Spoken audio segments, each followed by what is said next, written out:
శ్రోతలకు నమస్కారం. క్రికెట్ నగరానికి స్వాగతం, సుస్వాగతం.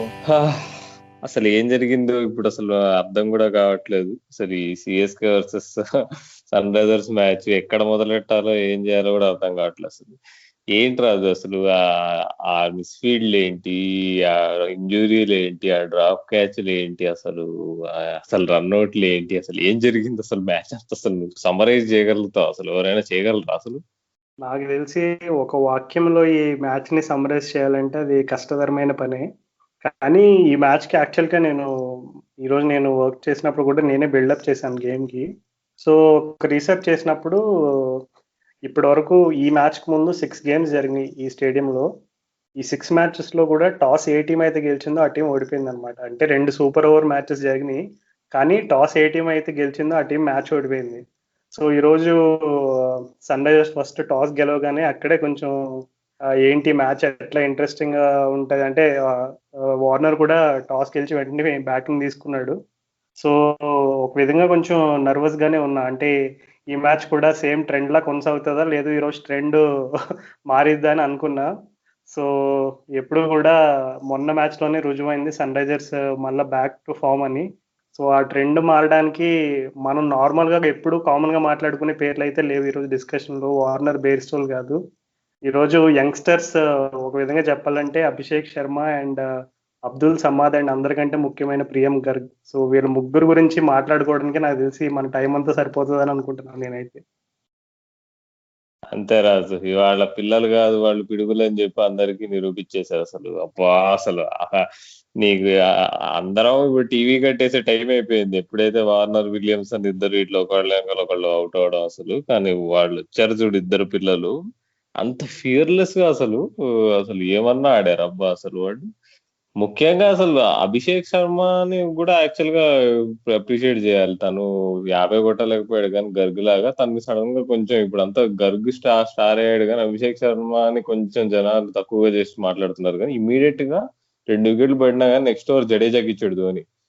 ఆ ఇన్సిడెంట్ నాకు చాలా ఇంపార్టెంట్, మొమెంటం చేంజింగ్ ఓవర్ అనిపించింది అది. ఎందుకంటే ఇప్పుడు ధోని ఏమనుకున్నాడు, ఓకే చలో లెఫ్ట్ హ్యాండర్ అయినా కానీ సరే ఇప్పుడు జడేజా ఓవర్ ఇస్తే చీప్ గా ఒక ఓవర్ లాగితేచ్చు అనుకున్నాడు. కానీ నీకు అస్సలు అది రియలైజ్ అయ్యాడు. అది గేమ్ అవేర్నెస్ కి చాలా మనం గేమ్ అవేర్నెస్ గురించి మనం అభిషేక్ శర్మని బాగా అప్రిషియేట్ చేయాలి అక్కడ.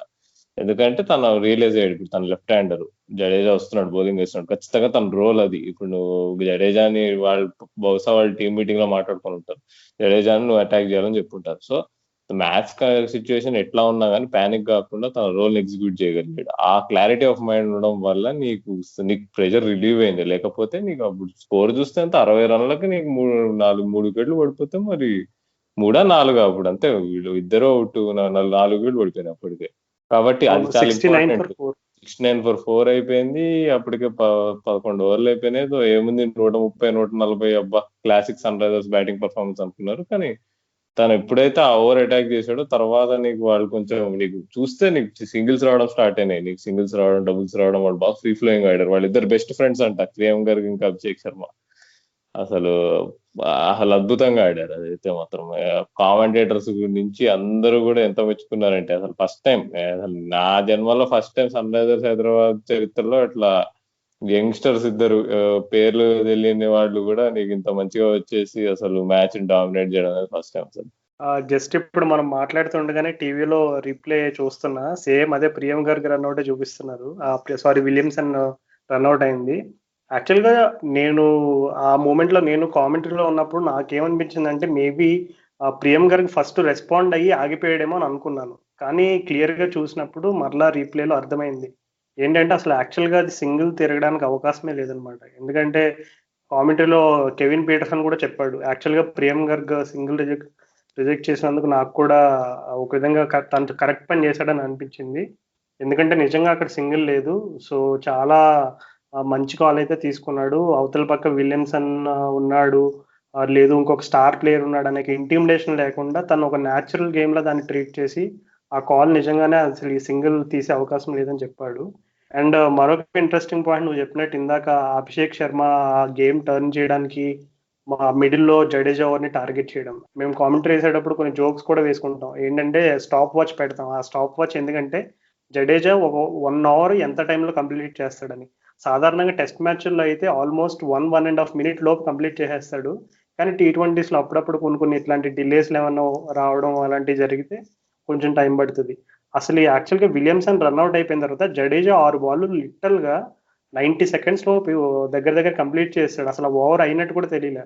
సో T20స్లో ఇట్లాంటి టాక్టిక్స్ అనేవి చాలాసార్లు అపోజిషన్ తెలుసుకునే లోపే మ్యాచ్ అయిపోతుంది అనమాట. సో అట్లాగా ధోని జడేజాని అలా ప్రయోగిద్దామని వెంటనే తన బౌలింగ్ తీసుకొచ్చాడు. కానీ ఎక్కడైతే అభిషేక్ శర్మ ఎప్పుడైతే టార్గెట్ చేశాడో అప్పుడు ధోని కొంచెం బ్యాక్ ఫుట్ మీదకి వెళ్ళాడు. సో ఒక విధంగా ధోని టాక్టిక్స్ ని కౌంటర్ చేయడం అంటే కష్టమే. సో ధోని టాక్టిక్ నే మార్చుకునేలా చేశాడంటే అభిషేక్ శర్మ నిజంగా నువ్వు చెప్పినట్టు మెచ్చుకోవాలి. చాలా ఆ ఓవర్లో ఎప్పుడైతే కొంచెం మొమెంటం వచ్చిందో తర్వాత ఒక విధంగా ప్రియం గర్గ్ తన విశ్వరూపం చూపించాడు. తను అనౌన్స్మెంట్ ఇంటర్నేషనల్ స్టేజ్ మీద ఇచ్చినట్టుగానే మనం భావించాలి. ఎందుకంటే అండర్-19 వరల్డ్ కప్ కవర్ చేసినప్పుడు నాకు ఇంకా గుర్తుంది. అండర్-19 వరల్డ్ కప్ టైంలో యశస్వి జైస్వాల్ టాప్లో ఆడేవాడు. సో యశస్వి జైస్వాల్కి ఎప్పుడు కూడా ఆల్మోస్ట్ 70% ఆఫ్ ద గేమ్స్ తనే కంప్లీట్ చేసేవాడు. ప్రియం గర్గ్ సాధారణంగా 2 డౌన్, కొన్ని మ్యాచెస్లో 1-2 మ్యాచ్లోనో ఒక మ్యాచ్లోనో 3 డౌన్ ఎప్పుడో వచ్చినట్టున్నాడు. సో అట్లాగా లోవర్ డౌన్ ఉండేసరికి తన టాలెంట్ నిజంగా ఏంటి అసలు ఎందుకు సాధారణంగా ఎవరైనా అండర్-19 కెప్టెన్ అంటే చాలా ఎక్స్పెక్ట్ చేస్తారు. ఇప్పుడు అంతకుముందు పృథ్వీ షా చూసుకున్నా సో సాధారణంగా చాలా హైప్ ఉంటుంది. కానీ ఈసారి ప్రియం గర్గ్ అట్లాంటి ఇన్నింగ్స్ ఏం ఆడలేదు. అండర్-19 వరల్డ్ కప్లో అంత వావ్ అనిపించుకునే టైప్లో పెద్దగా అయితే మెరవలేదు. కానీ ఇప్పుడు అతనికి ఒక సరైన ఆపర్చునిటీ దొరికింది ఈ రోజు. ఆ విలియమ్సన్ ఎప్పుడైతే రన్అట్ అయ్యాడో ఫ్యాన్స్ అందరూ కూడా అసలు ఇంకా అయిపోయింది మ్యాచ్ అనుకున్న టైంలో తను అలా టర్న్ చేయడం, ముఖ్యంగా శామ్ కరణ్ గురించి అందరూ కూడా ఒక ఇంగ్లాండ్ యువ టాలెంట్, అసలు శామ్ కరణ్ గేమ్స్ ని మార్చేయగలడు. నువ్వు కూడా ఒక పాడ్కాస్ట్ లో చెప్పావు శామ్ కరణ్ అసలు లిటరల్ గా సిఎస్కేకి పర్ఫెక్ట్ టైలర్ మేడ్ లాంటి ప్లేయర్ అని చెప్పావు. సో అట్లాంటి యంగ్స్టర్ ఇప్పుడిప్పుడే కాన్ఫిడెంట్ ఉండి ఇంటర్నేషనల్ స్టేజ్ మీద చాలా ప్రూవ్ చేసుకున్న శామ్ కరణ్ లాంటి బౌలర్ని టార్గెట్ చేశాడంటే నిజంగా చాలా మెచ్చుకోవాల్సిన విషయం. అండ్ అన్నిటికంటే ముఖ్యంగా వార్నర్ ఒకటి చెప్పాడు ప్రెజెంటేషన్ లో. అది ఏం చెప్పాడంటే మా యంగ్స్టర్స్ మేము ఎప్పుడు అదే చెప్తాము, అసలు ఈ స్కోర్ బోర్డ్ చూడకుండా మ్యాచ్ అనేది పట్టించుకోకండి, జస్ట్ వెళ్ళి మీకు ఆడడం న్యాచురల్గా వస్తుందో అలాగే ఆడండి అని చెప్పాను. సో ఈ రోజు నన్ను నిజంగా నేను చెప్పినట్టుగా వాళ్ళ కాన్ఫిడెన్స్ ఏ విధంగా ఉందనేది ప్రూవ్ చేశారని చెప్పి చాలా హ్యాపీ ఫీల్ అయ్యాడు వార్నర్ కూడా. అసలు ప్రియం గారు బ్యాటింగ్ చూస్తుంటే అసలు నాకు అంటే ఇప్పుడు నేను పోయిన ఎపిసోడ్ లో మనం విలియమ్సన్ గురించి యాంటిసిపేషన్ గురించి మాట్లాడుకున్నాం కదా. ఇప్పుడు విలియమ్సన్ 10 ఏళ్లుగా ఇంటర్నేషనల్ క్రికెట్ ఆడుతూ అంత యాంటిసిపేట్ చేయగలుగుతూ ఆడగలిగాడు. అలాంటిది నువ్వు జస్ట్ 18-19 ఏళ్ల అబ్బాయి వాళ్ళు అసలు శామ్ కరణ్ వారు పర్టికులర్ గా నీకు ఇట్లా తను ఇట్లా లెగ్ సైడ్ 4 కొట్టిన తర్వాత ఆఫ్ సైడ్ వేస్తాడని తెలిసి లైట్ గా నీకు థర్డ్ మ్యాన్ అప్ ఉందని చెప్పి ఇట్లా గ్లైడ్ చేయడం బాల్ ని కానీ అసలు నీకు 2 డిఫరెంట్ ఏరియాస్ లో ఒక బౌలర్ ని కొట్టగలుగుతున్నాడు అంటే అసలు కన్ఫ్యూజ్ చేయగలుగుతున్నాడు అంటే చాలా హై టాలెంట్. అది చెప్పాము నిన్న పోయిన ఎపిసోడ్ లో కూడా అదే మాట్లాడుకున్నాము.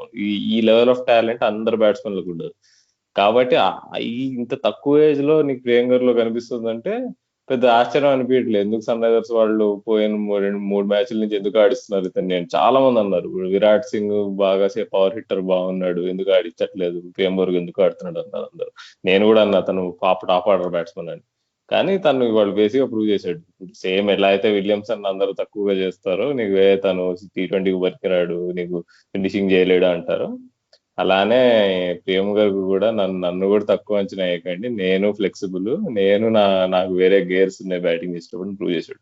నీకు బ్యాట్ యాంగిల్ చేయడం కానీ లాస్ట్ మినిట్ లో అసలు నీకు ఫుల్లర్ లెంత్ కొంచెం యార్కర్ లెంత్ బాల్ ఒక బాల్ అనుకుంటా ఎవరు వేసారు ఠాకూర్ ఎవరు, అది నాకు తెలిసి ఇట్లా స్లైస్ చేస్తాడు, అది నీకు పాయింట్ సైడ్ నుంచి 4 పోతుంది. అది మాత్రం అంటే అది అంత ఈజీ షాట్స్ కావు అవి, టాలెంట్ లేకుండా మాత్రం ఆ షాట్లు బయటపడవు. అండ్ అన్నిటికంటే ఇంకా ముఖ్యమైన విషయం ఇంకోటి ఏంటంటే నువ్వు ఇందాక మెన్షన్ చేసావు ప్రియం గర్గ్ అండ్ అభిషేక్ శర్మ ఇద్దరు కూడా తన ప్రెజెంటేషన్ లో కూడా చెప్పాడు మేమిద్దరం కూడా చిన్నప్పటి నుంచి కలిసి ఆడుతున్నాము. సో తన స్ట్రెంగ్స్ ఏంటి నా స్ట్రెంగ్స్ ఏంటి అనేది మా ఇద్దరికి మంచి క్లారిటీ ఉంది అని చెప్పాడు. సో ఒక విధంగా ఈ మిడిల్ ఆర్డర్ లో వీళ్ళిద్దరు కూడా ఉండడం అంటే ఒక విధంగా చూసుకుంటే ఇద్దరు కూడా ఇన్ఎక్స్పీరియన్స్ ప్లేయర్స్ అని కనబడతారు పేపర్ పైన. కానీ ఇద్దరు కూడా చిన్నప్పటి నుంచి కలిసి ఆడిన అనుభవం ఉంది కాబట్టి ఖచ్చితంగా ఇది సన్ రైజర్స్ మేనేజ్మెంట్ ఈ యొక్క డెసిషన్ తీసుకునేటప్పుడు ఈ పాయింట్ కూడా కన్సిడర్ చేసి ఉంటారు. అంటే ఇద్దరు ఇన్ఎక్స్పీరియన్స్డ్ యంగ్స్టర్స్ మిడిల్ ఆర్డర్ లో పెట్టడం అంటే సాహసమే. కానీ ఈ రోజు రివీల్ చేసినట్టు వాళ్ళిద్దరూ చిన్నప్పటి నుంచి ఆడుతున్నారు కాబట్టి ఇద్దరి గేమ్ ప్లాన్ ఇద్దరికి బాగా తెలుసు. సో అది ఎప్పుడు కూడా బ్యాటింగ్ పార్ట్నర్షిప్ లో win win situation batting team కి. సో ఈరోజు అది కూడా రుజువైంది. అండ్ నాకు ఇంకా గుర్తు, ఈరోజు మ్యాచ్ స్టార్ట్ అయ్యే ముందు స్టార్ స్పోర్ట్స్ లో యాక్చువల్గా ఇర్ఫాన్ పఠాన్ గెస్ట్ అన్నమాట. అయితే ఇర్ఫాన్ పఠాన్ గెస్ట్ అయితే యాంకర్ ఒక మాట చెప్తుంది, ఇప్పుడు మొన్న చూసాము సన్ రైజర్స్ 5 బౌలర్స్ ఉన్నారు, సో అదే ఫార్ములాతో వెళ్తారా ఈ మ్యాచ్ లో కూడా 5 బౌలర్స్ తో వెళ్ళే సాహసం చేస్తారా అని క్వశ్చన్ అడిగితే ఇర్ఫాన్ పఠాన్ వెంటనే అసలు ఏమాత్రం కూడా హెసిటేషన్ లేకుండా కౌంటర్ చేశాడు. మీరు తప్పు చెప్తున్నారు, ఎస్ఆర్హెచ్కి 5 బౌలర్స్ కాదు 6 బౌలర్స్ ఉన్నారు, అబ్దుల్ సమాధానం కుర్రోడు ఉన్నాడు, మొన్న అబ్బాయికి బౌలింగ్ చేసే అవకాశం రాలేదు కానీ మంచి లెగ్ స్పిన్నరు, ఈ రోజు అవకాశం వస్తే మీరే చూడండి అనే టైప్ లో ఒక ఇండికేషన్ ఇచ్చాడు అనమాట. మనం చూసినట్టుగానే అసలు ఈ మ్యాచ్ ఎండింగ్ లో చాలా జరిగినాయి.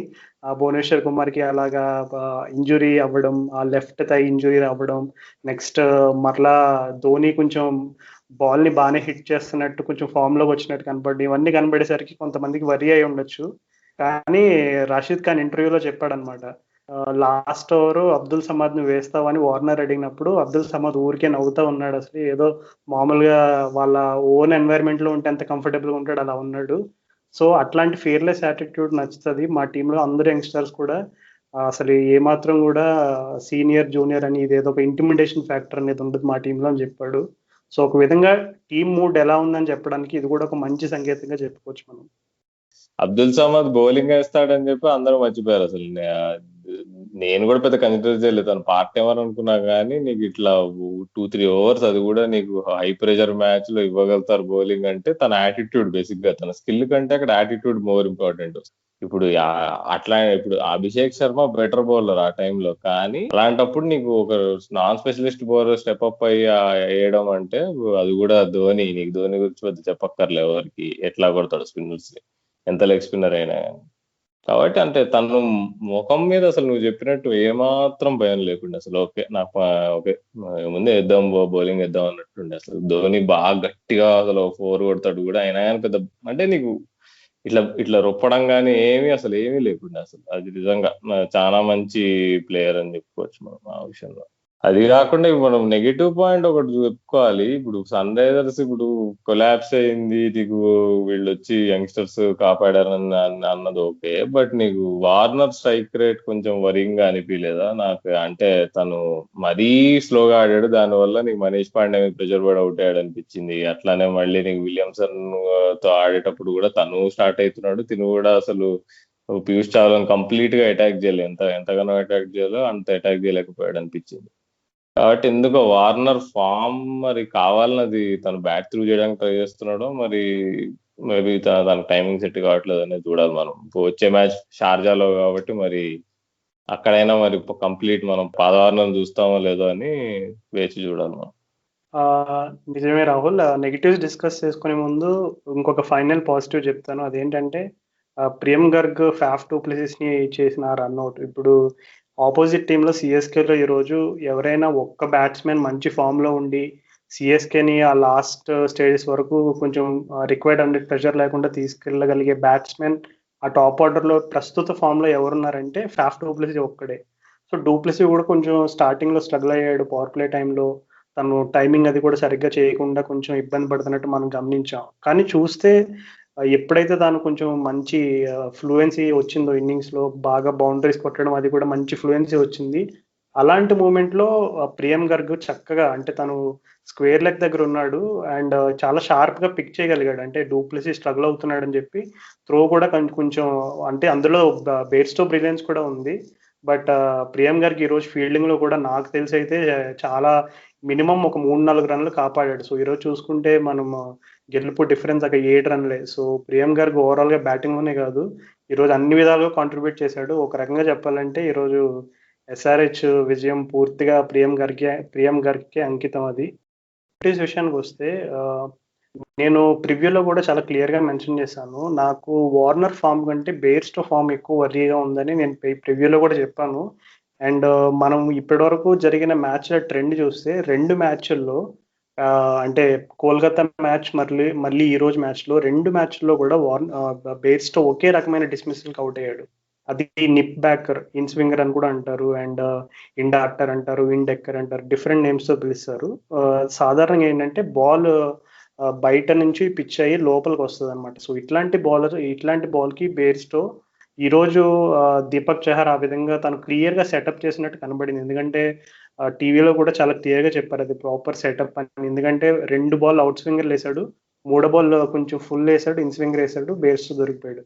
ఆ రోజు ప్యాట్ కమిన్స్ మనం కోల్కతా మ్యాచ్లో కూడా మనం చెప్పుకున్నాం, సేమ్ ప్యాట్ కమిన్స్ కూడా అదే ప్లాన్తో వచ్చాడు. సో వార్నర్ సాధారణంగా ఏంటంటే ఓవర్ ది ఇయర్స్ తను కొంచెం కెప్టెన్సీ రోల్ ఎప్పుడైతే వచ్చిందో కొంచెం తన గేమ్ ప్లాన్ అంటే ఆస్ట్రేలియాకి ఆడినట్టుగా వార్నర్ అయితే ఆడు ఇక్కడ. ఎందుకంటే ఆస్ట్రేలియాలో తన రోల్ డిఫరెంట్, ఇక్కడ ఏంటంటే తను రెస్పాన్సిబుల్గా ఆడాలి. అంటే మనం సాధారణంగా చూసే డాషింగ్ ఇన్నింగ్స్ వార్నర్ దగ్గర ఉంటాయి, కానీ అవి ప్రతి మ్యాచ్లో మనం ఎక్స్పెక్ట్ చేయలేము. ఎందుకంటే బేర్స్టో లాంటి పవర్ హిటర్ ఆపోజిట్ సైడ్లో ఉన్నప్పుడు సాధారణంగా బేర్స్టో లీడ్ తీసుకుంటాడు. ఒకవేళ కొన్ని మ్యాచెస్లో బేర్స్టోకి, ఇప్పుడు మనం చూసాం లాస్ట్ మ్యాచ్లో బేర్స్టో ఆడినప్పుడు తను 50 కొట్టినప్పుడు బేర్స్టో కూడా స్ట్రగుల్ అయ్యాడు చాలాసేపు. కానీ ఇద్దరు కూడా ఏంటంటే మొత్తం మీద సింగిల్స్తోనూ టూస్తోనూ కవర్ చేశారు. సో నా అంచనా ప్రకారం వార్నర్ అయితే కొంచెం గేమ్ టు గేమ్ బాగానే ఇంప్రూవ్ అవుతున్నట్టు అనిపిస్తుంది. అంటే తను ఇప్పటివరకు ప్రతి గేమ్లో ఆల్మోస్ట్ ఫస్ట్ గేమ్లో అన్ఫార్చునేట్ రన్అట్ అయ్యాడు, కానీ మిగిలిన ప్రతి గేమ్లో కూడా తన స్టార్ట్స్ అయితే వచ్చినాయి. అంటే స్టార్ట్స్ని కన్వర్ట్ చేసుకోలేకపోయాడు పెద్ద స్కోర్ కింద, కానీ స్టార్ట్స్ అయితే ఉన్నాయి.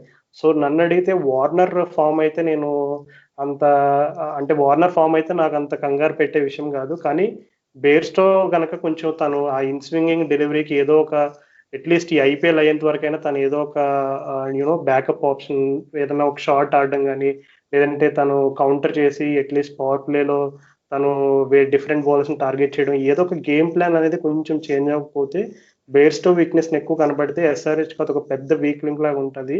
అండ్ మ్యాచ్ మన ఎస్ఆర్హెచ్ ఎండింగ్ స్టేజెస్లోకి వెళ్ళేటప్పటికి మాత్రం ఖచ్చితంగా అది చాలా పెద్ద ప్రాబ్లం అవుతుందని మనం చెప్పుకోవాలి.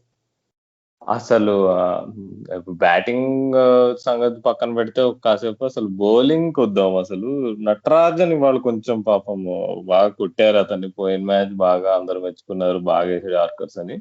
కానీ అంటే మేబీ ఎక్స్క్యూజ్ చేయొచ్చు, ఈసారి బాగా డ్యూ ఉండే, విపరీతంగా డ్యూ ఉండే కాబట్టి ఆర్కర్స్ ఎక్స్క్యూజ్ చేయడం కొంచెం కష్టమైంది. అక్కడక్కడ మిస్ఫీల్డ్ అయి 4లు పోయినాయి. సో అంటే అయినా తను అసలు అంబాటి రాయుడు తను వేసిన బాల్ మాత్రం వండర్ఫుల్ బాల్, అసలు అది మాత్రం అసలు హైలైట్స్ లో ఉంటుంది అది.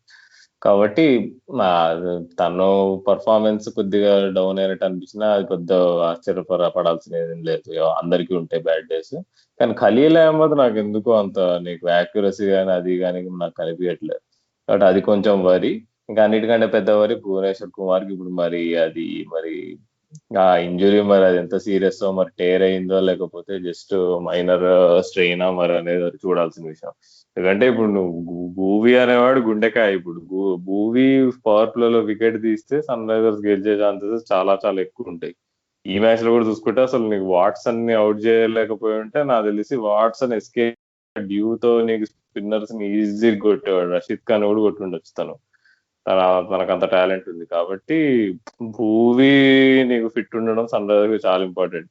ఒక రకంగా మొత్తం గెలిచినా అది ఇది చేసినా కానీ నాకు అంటే మెయిన్ సన్ రైజర్స్ ఫ్యాన్స్ అందరు కొంచెం వరిగానే ఉంటారు, వాళ్ళంతా ఖుషిగా అయితే ఉండరు. ఎందుకంటే భూవీ ఇంజురీ ప్రాబ్లం గురించి ఇంకా క్లారిటీ లేదు కాబట్టి. Okay, moving on. అయితే మనం సన్ రైజర్స్ పర్ఫార్మెన్స్ గురించి మాట్లాడుకున్నాము. అయితే ఈ పోయిన 2 మ్యాచ్లు 3 మ్యాచ్లా కాకుండా ఈసారి మేము మా లిసనర్స్ లో ఒకళ్ళని వేరే టీమ్స్ ఫ్యాన్స్ ని కూడా ఇన్వైట్ చేయడం స్టార్ట్ చేసాము ఈ సన్ రైజర్స్ ఎపిసోడ్లలో. ఎందుకంటే ఎంతసేపు నీకు Sunrisers point of view వింటారు ప్రతి మ్యాచ్ రివ్యూలో. కాబట్టి one of our top fans హర్షతో మనం మాట్లాడబోతున్నాం ఇవాళ మ్యాచ్ సిఎస్కే పర్స్పెక్టివ్ నుంచి, ఫ్యాన్స్ పరంగా కానీ వాళ్ళ టీమ్ సపోర్టర్ పరంగా కానీ అసలు ఎలా అనిపించింది, ఎలా జరిగింది అనే దాని గురించి మాట్లాడుకోవడానికి తను మనం జాయిన్ అవ్వబోతున్నాడు. హాయ్ హర్ష. హలో రాహుల్. నీవు ఫస్ట్ అసలు క్రికెట్ నగరం పాడ్కాస్ట్ అసలు ఎలా కనుక్కున్నావు, అసలు ఎలా వినడం స్టార్ట్ చేసావు చెప్పు, ఒక నిమిషం.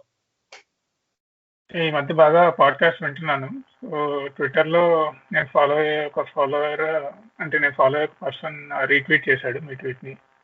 సో అలా తెలిసింది. ఓకే, మీ పాడ్కాస్ట్ అలా బ్రౌజ్ చేస్తే ఐపీఎల్ అన్ని ప్రీవియస్ అన్ని ఉన్నాయి. సో అలా వినడం స్టార్ట్ చేశాను. Thank you for being one of hour listeners. అయితే ఇది నువ్వు సిఎస్కే ఫ్యాన్ ఎలా అయ్యావు అసలు?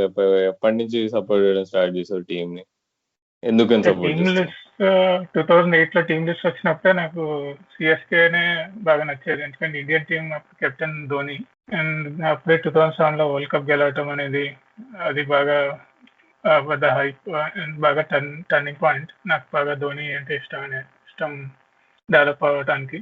And Dhoni playing style obviously అందరికీ ఇష్టం అప్పట్లో. అది వైజాగ్ లో మ్యాచ్ చూసుకుంటే అప్పుడే అనౌన్స్ చేశాడు తన అరైవల్, ఒక 148 అలా కొట్టి.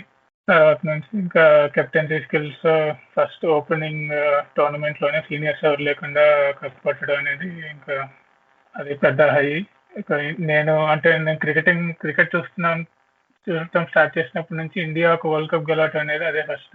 ఇంకా తర్వాత సిఎస్కే అంటే సిఎస్కే టీం చూసుకుంటే నాకు CSK team almost better Indian players ఉన్నారు అండ్ ఫారెన్ కంటింజెంట్ అంతా కరెక్ట్ గా బ్యాలెన్స్ లో ఉందన్నట్టు అనిపించింది.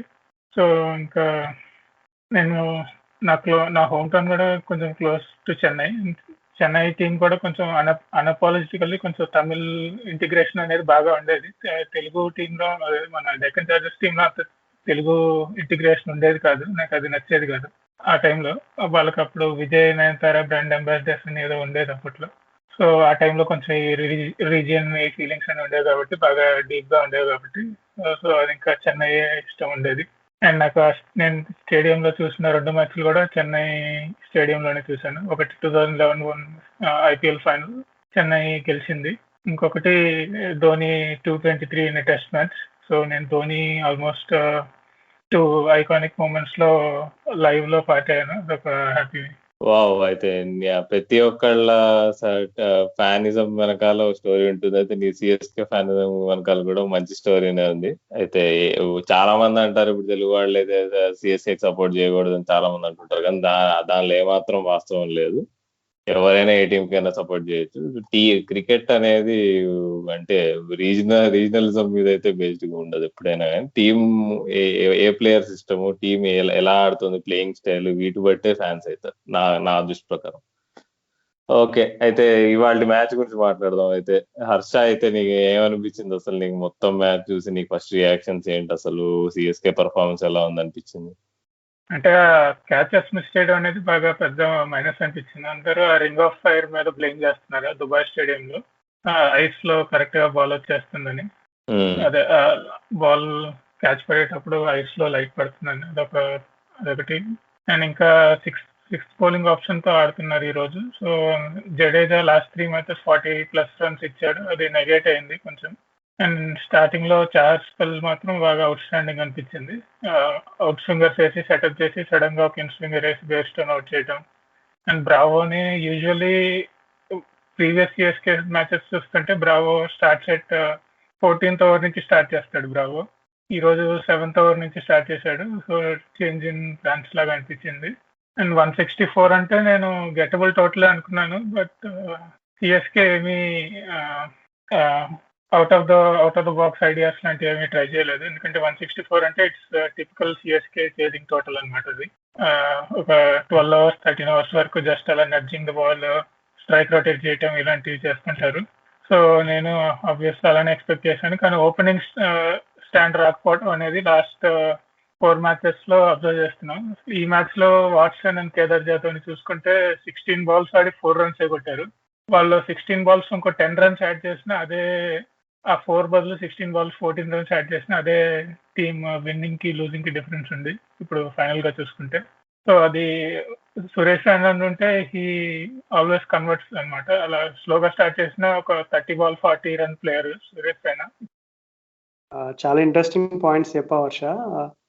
కానీ యాక్చువల్గా ఈరోజు చూసుకుంటే అదే ఐ మీన్ నువ్వు చెప్పినట్టుగా లైక్ బ్రావో డెత్ బౌలింగ్కి అంటే అంతకుముందు తన సీజన్స్లో ఏ రోల్ అయితే ప్లే చేశాడో ఈ సీజన్లో తన రోల్ ఏదో డిఫరెంట్గా ఉన్నట్టు అనిపిస్తుంది. అండ్ అదే కాకుండా సిఎస్కే ఓడిపోయిన గత 2 మ్యాచ్లు మనం చూసుకుంటే ఆ గత 2 మ్యాచ్ల్లో కూడా more than 40% of the runs concede చేసింది కూడా స్పిన్నర్సే, అంటే జడేజా అండ్ చావ్లా. కానీ ఈ రోజు మ్యాచ్లో అసలు ఈ స్పిన్నర్స్ మీద ప్రెషర్ పడేంత అవకాశం కూడా రాలేదు. ఎందుకంటే ఒక విధంగా వార్నర్ అండ్ విలియమ్సన్ ఇద్దరు కూడా 2 balls స్పేస్లో అవుట్ అయిపోవడం ఇదంతా జరిగింది. అండ్ ఓవరాల్గా చూసుకుంటే ఇప్పటి వరకు సిఎస్కే సీజన్ వాళ్ళు ప్రతి మ్యాచ్లో కూడా ఏదో ఒక బేసిక్ ఎర్రర్స్ ఎక్కువ చేయడం మనం గమనించాం. సో మూవింగ్ ఫార్వర్డ్ వాళ్ళకి ఇంకా ఎక్కువ టైం కూడా లేదు, జస్ట్ 1 డే గ్యాప్ ఉంది. మళ్ళా సండే వచ్చేసి వాళ్ళకి కింగ్స్ 11 పంజాబ్తో దుబాయ్లో సేమ్ ఇదే స్టేడియంలో మ్యాచ్ ఉంది. సో సిఎస్కేలో ఎటువంటి చేంజెస్ ఎక్స్పెక్ట్ చేస్తున్నావు, ఎటువంటి చేంజ్ ఆఫ్ ప్లాన్స్ అవ్వచ్చు, స్ట్రాటజీస్ అవ్వచ్చు, ఆర్ ప్లేయర్స్ అవ్వచ్చు, సో ఏ విధంగా ముందుకు వెళ్తున్నా, అంటే నెక్స్ట్ ఇంకా కమింగ్ మ్యాచెస్లో ఏ విధమైన చేంజెస్ ఉంటే బెటర్ ఉంటుందని అనుకుంటున్నావు? నేనైతే ఒకటే చేంజ్ అనుకుంటున్నాను, వాట్సన్ అండ్ శార్దుల్ ఠాకూర్ బదులు Ruturaj Gaikwad and Josh Hazlewood. But నాకు తెలిసి ధోని సింపుల్ గా షార్జాలో వచ్చి సేమ్ టీమ్ అని చెప్తాడు, టిపికల్ ధోని. సో అంతే, నేను అంతకంటే ఎక్స్పెక్ట్ చేయట్లేదు. బట్ ఓపెనింగ్ లో అట్లీస్ట్ 6 overs కి అట్లీస్ట్ ఒక 45-40 runs, at least 40-45 runs without the loss of wicket కొట్టాలి. అది మాత్రం ఎక్స్పెక్ట్ చేస్తున్నాను ఈసారి. మరి హర్ష ధోని విషయం మాట్లాడుతున్నావు, మరి వాళ్ళ ధోని అట్లా రొప్పుకుంటూ పాపం కష్టపడ్డాడు కదా, మరి తను మరి ఎలా మరి మొత్తం టోర్నమెంట్ నెట్టుకొని వస్తాడంటావా? మరి నీ నీ నీ దృష్టిలో ఎట్లా అనిపిస్తుంది అది? అంటే జెనెటిక్ గా ధోని ఇప్పుడు స్ట్రాంగ్ బాడీ ఉంది. అప్పట్లో మనకి ఒక రోజుకి 5 liters మిల్క్ తాగుతాడనే రూమర్ కూడా ఏదో ఉంది. సో ఈ పాండమిక్ వల్ల కూడా అందరూ ఇంట్లో ఉండి, ఆబ్వియస్లీ అందరూ ఏసీ రూమ్స్ లో ఉంటారు, అంత ఎక్కువ బయట వెదర్ కి ఎక్కువ ఎక్స్పోజ్ అవ్వలేదు. సో ఇప్పుడు స్ట్రైట్ గా వచ్చేసి డెజర్ట్ లో క్రికెట్ ఆడుతున్నారు. So obviously Chennai super Kings is a old team, అందరికీ తెలిసిందే. వాళ్ళ ఫిట్నెస్ మీద కూడా బాగా ఇంపాక్ట్ చూపిస్తుంది అది. ఈ ఐపీఎల్ లో చూసుకుంటా కూడా అందరూ యంగర్ ప్లేయర్స్ ఎక్కువ డెలివర్ చేస్తున్నారు. సో సిఎస్కేకి అసలు ఎవరు యంగర్ ప్లేయర్స్ లేరు, ఒక శామ్ కరణ్ ఉన్నాడు. అంత ఫెటీగ్ కూడా ఏమి కనిపించట్లేదు శామ్ కరణ్ ఒకటి. ఇంకా మిగతా ప్లేయర్స్ ఎవరైనా ఒక 30 balls 35 balls ఆడగానే ఆల్మోస్ట్ మనీష్ పాండే లాంటి ప్లేయరే స్ట్రగుల్ అవుతున్నాడు. సో నేను అంత ఎక్కువ కన్సర్న్ ఏం లేదు. బట్ ఇంజురీస్ లేకుండా ధోని చివరి దాకా బెటర్ పెర్ఫార్మెన్స్ ఇస్తే చాలా అనుకుంటున్నాను నేను. But Dhoni will come back అని అనుకుంటున్నాను. ఒక రకంగా వాళ్ళ బ్రావో ఆడడం బాగా అనిపించింది. తన బౌలింగ్ కూడా యాక్చువల్లీ అనుకున్న దానికంటే బాగా వేసాడు. నీకు యార్కర్స్ కానీ నీకు వేరియేషన్స్ కానీ చాలా అంటే రిధమ్ లో ఉన్నట్టు అనిపించింది. కాబట్టి బ్రావో ఆడడం నాకు తెలిసి ఇప్పుడు బూస్ట్ ఉంటుంది సిఎస్కేకి, ఈ మ్యాచ్ ఓడిపోయినాయని. ఫ్యూచర్ లో నాకు తెలిసి కొన్ని మ్యాచెస్ గెలుస్తారు, ప్లే ఆఫ్ ఛాన్సెస్. మరి నన్ను అడిగితే ఇప్పుడు ఉన్న పిచ్చెస్ కండిషన్ చూస్తుంటే మెల్లిగా టోర్నమెంట్ 10 రోజులు అయిపోయింది. 10 రోజులకి మొదటి నుంచి చూసుకుంటే ఇప్పుడు మెల్లిగా స్పిన్నర్స్ గేమ్ లోకి వస్తున్నారు. మెల్లిగా నిన్న మ్యాచ్ లో కూడా చూసుకుంటే కృణాల్ పాండ్యా బాగా ఇంపార్టెంట్ స్పెల్ వేసాడు. అట్లా నీకు సో స్పిన్నర్స్ ఎప్పుడైనా పిక్చర్ లోకి వస్తే అప్పుడు సిఎస్కే అయినా కానీ ఇప్పుడు సన్ రైజర్స్ కూడా అట్లాంటి టీమే. నీకు స్పిన్నర్స్ ఒకసారి పిక్చర్ లోకి వస్తే నీకు టీం కొంచెం వేరేగా కనిపిస్తుంది. Okay, anything else Harsha? అంటే ఈ గేమ్ గురించి మోస్ట్లీ స్ట్రైక్ రొటేట్ చేయడం అనేది బాగా ఇంపార్టెంట్ అనిపిస్తుంది. ఈ రషీద్ ఖాన్ ని జస్ట్ 1 run 2 overs అలా కొట్టడం కూడా బాగా పెద్ద టర్నింగ్ పాయింట్. చివరిలో ఆ ఓవర్ లో అట్లీస్ట్ ఇంకో 3 singles తీసిన మ్యాచ్ డిఫరెంట్ గా ఉండేది. స్ట్రైక్ రొటేట్ చేయలేకపోతున్నారు. నెక్స్ట్ నేను అదే ఫాలో అవుతుంది. హర్ష, నువ్వు చూస్తే నిజంగా లైక్ లాయల్ సిఎస్కే ఫ్యాన్ లానే కాదు, చాలా ఆనెస్ట్ సిఎస్కే ఫ్యాన్ లా కూడా ఉన్నావు. ఎందుకంటే ధోనిలో అందరూ ఎక్కువగా మెచ్చుకునే ఒక చక్కటి క్వాలిటీ ఆనెస్టీ, ఈ రోజు కూడా అది చూపించాడు. ఎందుకంటే మ్యాచ్ ప్రజెంటేషన్ లో అడిగినప్పుడు తను ఒప్పుకున్నాడు అనమాట. అంటే యాక్చువల్గా బౌండరీ డైమెన్షన్స్ చూసినప్పటికీ మైండ్ సెట్ లో ఆటోమేటిక్ గా అంటే తెలియకుండా పవర్ హిట్టింగ్ చెయ్యాలేమో అనే ఒక థాట్ వచ్చేసింది. కానీ యాక్చువల్గా బాల్ కొంచెం టైం చేసి ఉంటే గ్యాప్స్ లో పెట్టుంటే బాగానే పోయేది అని ఒక రకమైన భావన కూడా వ్యక్తపరిచాడు. ఎందుకంటే మనం చూసుకుంటే ఇప్పుడు చూడండి, ధోని ఇంత ఎక్స్పీరియన్స్ ప్లేయర్ అయినా ధోని మిస్కాల్కులేట్ చేశాడు.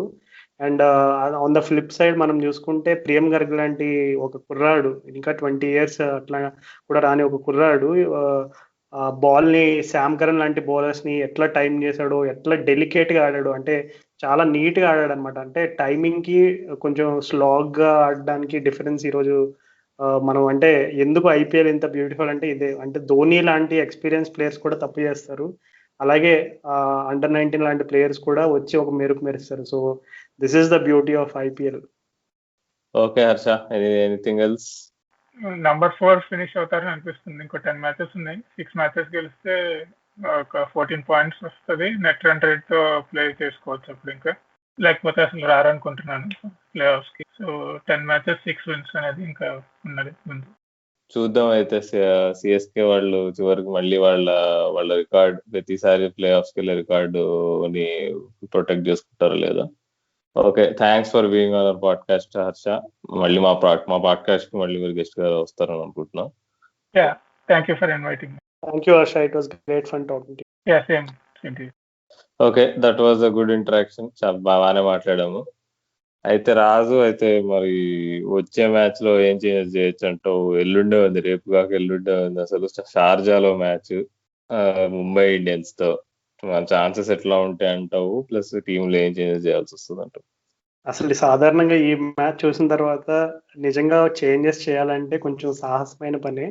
కానీ మ్యాచ్ వచ్చేసి షార్జాలో, సో కంప్లీట్లీ డిఫరెంట్ కండిషన్స్. ఎందుకంటే ఇప్పటి వరకు సన్ రైజర్స్ ఆడిన మ్యాచ్లన్నీ కూడా దుబాయ్, అబుదాబి రెండూ కూడా ఒక విధంగా కొంచెం సిమిలర్ గా ఆడే టైప్ పిచ్చెస్. కానీ Sharjah completely different surface. And మనం చూసాం ఇప్పటి వరకు బ్యాట్స్మెన్ ఎట్లయితే విజృంభిస్తున్నారో, సో షార్జాలో అదే ట్రెండ్ కొనసాగుతుందని అందరూ నమ్ముతున్నారు.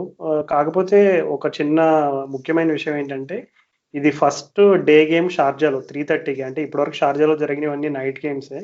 అండ్ రేపు second game Delhi Capitals versus Kolkata night riders కూడా నైట్ గేమే. కాకపోతే ముంబై ఇండియన్స్ తో మనకి ఫస్ట్ డే గేమ్ కాబట్టి నా అంచనా ప్రకారం అది 200-220 ఆ స్కోర్ వెళ్తుందని నేను అనుకోవట్లేదు. మేబీ కొంచెం ఫస్ట్ ఇన్నింగ్స్ లో స్లోగా ఉండొచ్చు. సో ఆ మ్యాచ్ లో ఒకవేళ సన్ రైజర్స్ కనుక టాస్ గెలిస్తే ఖచ్చితంగా ఫీల్డింగే తీసుకోవాలి, తీసుకుంటేనే గెలిచే ఛాన్సెస్ ఎక్కువ ఉంటాయి సన్ రైజర్స్ పరంగా చూసుకుంటే. అండ్ చేంజెస్ పరంగా ఒక మంచి పాజిటివ్ ఏంటంటే, ఈ రోజు మనం ఎప్పుడైతే భువనేశ్వర్ కుమార్ ఇంజురీ అయ్యి వెళ్ళిపోయాడో, నాకు తెలిసి దానికంటే ముందు ఆ టైంలోనూ విజయ్ శంకర్ వచ్చాడు ఫీల్డింగ్ కి. సో అది ఒక సంకేతం ఏంటంటే విజయ్ శంకర్ మళ్ళీ ఫిట్ అయ్యాడు, సో టీమ్ సెలెక్షన్ కి అవైలబుల్ అని అదొక సంకేతం మనకి. సో ఒక విధంగా ఏదైనా చేంజెస్ చేయాలి అని అనుకుంటే మేబీ విజయ్ శంకర్ ఇంటర్నేషనల్ గా ఎక్స్పీరియన్స్ ప్లేయర్ కదా, ఆల్రౌండర్ కదా, మనం సిక్స్త్ బౌలింగ్ ఆప్షన్ తో కొంచెం స్ట్రగుల్ అవుతున్నాం కదా, సో తీసుకొద్దాము అని అనుకుంటే నాకు తెలిసి ప్రస్తుతం అబ్దుల్ సమాద్ అండ్ ప్రియం గారికి ఇద్దరు కూడా ఈ మ్యాచ్ లో వాళ్ళు టీమ్ కి ఎంత వాల్యూ ఇచ్చారనేది మనకి కనబడింది. సో మేబీ అభిషేక్ శర్మని పక్కన పెడతారేమో అని అనుకుంటున్నాం. ఒకవేళ విజయ్ శంకర్ తీసుకురావాలి కంపల్సరీ, మనకు ఒక షార్జా లాంటి పిచ్ లో స్పిన్నర్స్ కాకుండా కొంచెం ఇట్లాంటి స్లో మీడియం పేసర్స్ వేరియేషన్స్ ఉన్న బౌలర్ ఉంటే కొంచెం మనకి ఇంకా ఎక్స్ట్రా హెల్ప్ అవుతుంది. ప్లస్ విజయ్ శంకర్ ఏంటంటే బ్యాటింగ్ లో కూడా ఇంకా ఒక ఎక్స్ట్రా డెప్త్ ఉంటుంది అనే భావన ఉంటే కనుక విజయ్ శంకర్ వస్తాడని అనిపిస్తుంది. అండ్ ముఖ్యంగా భువనేశ్వర్ కుమార్ ఇంజురీ మనకి అప్డేట్ వస్తుంది మెయిన్ వచ్చే 1-2 days లో. అది మనం హోప్ఫుల్లీ వీక్లీ రివ్యూ ఎపిసోడ్ లో మనం చెప్పొచ్చు అప్డేట్. ఒకవేళ కనుక ఆ టైంకి ఫిట్ కాకపోతే, లేదు కొంచెం 80% ఫిట్ ఉన్నా, నాకు తెలిసి భువనేశ్వర్ కుమార్ని ఆడించకుండా ఉండడమే మంచిది. ఎందుకంటే ఈ ఐపీఎల్ లాంటి పెద్ద టోర్నమెంట్ లో అలా భువనేశ్వర్ కుమార్ లాంటి బౌలర్స్ సాధారణంగా ఎండ్ మ్యాచెస్ లో ఎక్కువ కీ రోల్ ప్లే చేస్తారు ఇట్లాంటి మెయిన్ బౌలర్స్. సో ఒక విధంగా భువనేశ్వర్ కుమార్ ఒకవేళ కనుక తనకి ఇంజురీ కొంచెం వర్స్ట్ అయితే కనుక సిచ్యువేషన్, తనకు సండే రెస్ట్ ఇస్తే థర్స్డే వరకు మళ్ళీ మనకి నెక్స్ట్ గేమ్ లేదు. సో అది కూడా కొంచెం ఒక పాజిటివే భువనేశ్వర్ కుమార్ ఇంజురీని పరిగణలోకి తీసుకుంటే. సో అన్నిటికంటే నాకు మెయిన్ నెక్స్ట్ మ్యాచ్ లో నేను చూడబోయే టాపిక్ ఏంటంటే భువనేశ్వర్ కుమార్ ఫిట్ గా ఉన్నాడా లేదా అది. అండ్ సెకండ్ విషయం వచ్చేసి సన్ రైజర్స్ చేసింగ్ చేస్తున్నారా లేదా. As a son Risers fan గా అయితే మెయిన్ గా ఈ టూ విషయాలు అయితే నేను చాలా ఎక్సైటింగ్ గా వెయిట్ చేస్తున్నా ఏం జరుగుతుందో చూడడానికి. నువ్వు చెప్పినట్టు విజయ్ శంకర్ ఆడాల్సిందే. మరి వాళ్ళు అభిషేక్ శర్మని డ్రాప్ చేయాల్సి వస్తుందో కానీ ఏమో మరి అది కైండ్ ఆఫ్ డైసీ డిసిషన్. ఎందుకంటే left hander lower middle order లో ఉంటే ఒక క్యాండిడేట్ కావాలనుకుంటే మరి ఉంచుకుంటారేమో తెలియదు. మరి ప్రియం గర్గ్ మరి ఇంత బాగా ఆడితే ఎలా తీస్తారో సంబంధం అయితే అసలుకే తెలియదు షార్జా సిట్టింగ్ కాబట్టి మరి పెద్ద చిక్కే అది. మరి ఎలా విజయ్ శంకర్ తీసుకొస్తారండి. ఇప్పుడు అది దాని పక్కన ఆ సంగతి పక్కన పెడితే ఇప్పుడు నీకు ఈ భువనేశ్వర్ కుమార్ లేకపోతే లీడ్ బౌలర్ లేడు. ఇప్పుడు మరి భువనేశ్వర్ కుమార్ బదులు మరి ఎవరు వస్తారో టీంలోకి అది కూడా ఆలోచించాలి. ఖలీల్ కూడా నాకు ఎందుకో మరి షార్జాలో అంత ఎఫెక్టివ్ ఉండడం అనిపిస్తుంది. నన్ను అడిగితే షార్జాలో ఖచ్చితంగా మనం బేసిల్ తంపిని ఆడియాలనిపిస్తుంది. తను ఆ పిచ్ పైన నీకు షార్జా పిచ్ ఎలాంటి బౌలర్స్ ఎఫెక్టివ్ ఉంటారంటే ఫ్లాట్ గా నీకు ఫుల్ వేసే బౌలర్స్ కావాలి. అంటే నీకు బాల్ స్కిడ్ అవ్వాలన్నమాట. సో నీకు బౌలర్ పొట్టిగా ఉండాలి, కొద్దిగా హైట్ తక్కువ ఉండాలి, నీకు ఫ్లాట్ ట్రాజెక్టరీ స్పీడ్ ఎక్కువ ఉండాలి. సో ఉన్న బౌలర్స్ లో ఆ ఫీచర్స్ ఉన్నది నాకు బేసిల్ తంపిలో కనిపిస్తాయి. ఇప్పుడు నువ్వు హిస్టారికల్ గా చూస్తుంటే షార్జాలో అంటే వకార్ యూనిస్ వీళ్ళందరూ అట్లాంటి బౌలర్స్. నీకు జస్ట్ రివర్సింగ్ ఉన్నా లేకపోయినా కానీ నీకు ఫుల్ వేస్తారు, నీకు బాల్ నీకు పడి బౌన్స్ ఎక్కువ కాదు. అలాంటి బౌలర్ సక్సెస్ అవుతారు. సో థంపీన్ అయితే ఆడియాలి. చాలా మంది జోకులు వేసుకుంటున్నారు మలయాళీలకి హోమ్ గ్రౌండ్ ఇప్పుడు యుఏఈ అని. బాగా ఆడుతున్నారు కూడా, దేవదత్ పడికల్ అయినా సంజు శాంసన్ అయినా. అలానే ఇప్పుడు సన్ రైజర్స్ వాళ్ళు కూడా థంపీన్ ఆడిచ్చి ఓ ఛాన్స్ ఇవ్వాలి. షార్జాలో ప్రతి బౌలర్ కొడతారు. ఇప్పుడు మినిమం ప్రతి బౌలర్ 10 per hour అయితే ఇస్తాడు. దానికైతే అందరు సిద్ధంగా ఉండాలి. కానీ ఉన్న ఆప్షన్స్ లో బెటర్ ఆప్షన్ మేబీ ఖలీల్ బదులు థంపీ ఆడాల్సి వస్తుందేమో. మరి ఇప్పుడు భూవీ లేకపోతే మరి సిద్ధార్థ్ కోహ్లీని ఆడిస్తారో, మరి లేకపోతే జేసన్ హోల్డర్ టీమ్ లోకి తీసుకొస్తారో, మరి కేన్ విలియమ్సన్ ని డ్రాప్ చేసి మరి అనేది అది ఇంపార్టెంట్ క్వశ్చన్స్. మరి అవన్నీ ఎట్లా డిసిషన్ తీసుకుంటారో వన్ డేలో అనేది చూడాలి. అవును రాహుల్, నిజమే అది. సో భువనేశ్వర్ కుమార్ ఫిట్నెస్ మీద ఈ పర్మ్యూటేషన్స్ అండ్ కాంబినేషన్స్ అన్ని కూడా ఆధారపడి ఉన్నాయి. కానీ ఏం చేసినా నాకు తెలిసి ఇప్పుడు రెండు టీంల కూర్పు చూసుకుంటే, నాకు తెలిసి మ్యాచ్అప్ చూసుకుంటే కానీ అసలు నాకు తెలిసి కష్టం అబ్బా సన్ రైజర్స్ అంటే. నేను ఢిల్లీ కూడా అదే అన్నా కానీ, but for Mumbai 6 hitting ground minimum నీకు షార్జాలో గెలవాలంటే ఎవరు 6 ఎక్కువ కొట్టారో వాళ్ళే గెలిచారు ఇప్పుడు అయిన 2 మ్యాచ్లు కూడా అక్కడ. కాబట్టి మరి 6 మరి సన్ రైజర్స్ లో కొట్టాలంటే జానీ బేర్స్టో ఉన్నాడు. మరి ఇప్పుడు జానీ బేర్స్టోని ఇప్పుడు ఓపెనింగ్ స్పెల్ లో ఇప్పుడు నీకు ప్యాట్ కమిన్స్ కాదు, ఓపెనింగ్ స్పెల్ లో నీకు ప్యాటిన్సన్ ఇంకా బోల్ట్ అవుట్ చేసేసారంటే ఒక 6 hitters తగ్గిపోతాడు. మరి వార్నర్ ఇంకా ఇప్పుడు కైండ్ ఆఫ్ 6 hitting ఫామ్ అంత లేదు. ఇక చివరికి మళ్ళీ ఇవాళ ఆడిన పిల్లలు ఇంకా అబ్దుల్ సమద్ వీళ్ళే మిగులుతారు 6 hitting చేయడానికి. కాబట్టి మరి ఏమో మరి అది మరి కొంచెం కష్టమైన కాంటెస్టే. మరి నాకు తెలిసి ఆల్ లైస్ విత్ నాకు తెలిసి అబ్దుల్ సమద్ పెద్ద రోల్ ప్లే చేస్తాడు హిట్టర్ కాబట్టి. తను ఇంకా విజయశంకర్ ఆడితే విజయశంకర్. ఎందుకంటే 6 లో ఎవరు ఎక్కువ కొడతారో వాళ్ళే గెలుస్తారు. నువ్వు 2 చూసాం మనం 224 కొడితేనే సరిపోలేదు. ఎందుకు అంటే రాజస్థాన్ వాళ్ళు 6 ఎక్కువ కొట్టారు. ఓకే చూద్దాం అయితే మరి సండే రోజు షార్జాలో ఎట్లా ఆడతారో సన్ రైజర్స్. అయితే మా సండే మ్యాచ్ తర్వాత జరిగే రివ్యూలో మళ్ళీ కలుద్దాం. అలానే వీక్లీ రివ్యూ కూడా చేస్తాము, అది సండే ఈవినింగ్. కాబట్టి this is Rahul signing off.